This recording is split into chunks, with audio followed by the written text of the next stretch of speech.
Adlaw nga Miyerkules karon mga kaigsuunan, petsa 20 sa bulan sa Oktubre, tuig 2021. Ang pagbasa kinutlo gikan sa Ebanghelyo sumala ni San Lucas kapitulo 12 bersikulo 39 ngadto sa 48. Si Jesus miingon ngadto sa iyang mga tinunan, og timan ikini, kun nahibalo pa ang tagbalay, kanus amo abot ang kawatan.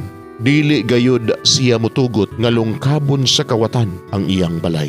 Busa kamo usab, kinahanglan mangandam kay ang anak sa tao moabot sa oras nga wala ninyo paabuta. Unya miingon si Pedro, Ginoo, nagsugilon ka ba niining sambingaya alang ka namo lamang o gitumong mo ba kini sa tanan? Ang Ginoo mitubag, kinsa ba di ay ang buutan og maalamon nga sulugoon nga maoy tugyanan sa iyang agalon pagdumala sa panimalay og paghatag sa ubang mga sulugoon sa ilang bahin sa pagkaon sa husto nga panahon. Bulahan kadtong sulugoon nga makaplagan sa iyang agalon nga nagtuman niini sa paghiuli niya. Sultihan ko kamo, ang agalon maghimo ni adtong maong sulugoon nga tinugyanan sa tanan niyang katigayunan. Apan, kung kadtong maong sulugoon mo ingon siyang kaugalingon, dugay pa moabot ang akong agalon, ug unya musugod siya pagpamunal sa kauban niyang mga sulugoon, nga lalaki ug babae, ug magpalabig kaon ug inom, ug maghubog-hubog,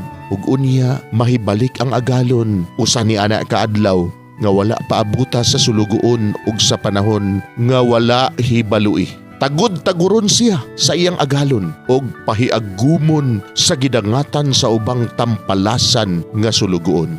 Ang sulugoon nga nasayod, unsa ang buot ipabuhat kaniya sa iyang agalon. Apan dili mag-andam og dili magtuman sa ipabuhat, latuson sa makadaghan. Apan ang sulugoon nga wala masayod, unsa ang gusto sa iyang agalon, unya makabuhat og butang nga tungod niini, angay siyang latuson, silutan sa jutay nga latos. Ang tao nga gitagaag daghan, paninglag daghan. Apan ang gihatagag daghan pagayod, paninglan usab ug mas daghan pa. Mga igsuon, ang Ebanghelyo sa Ginoo. Daygon ikaw, O Kristo.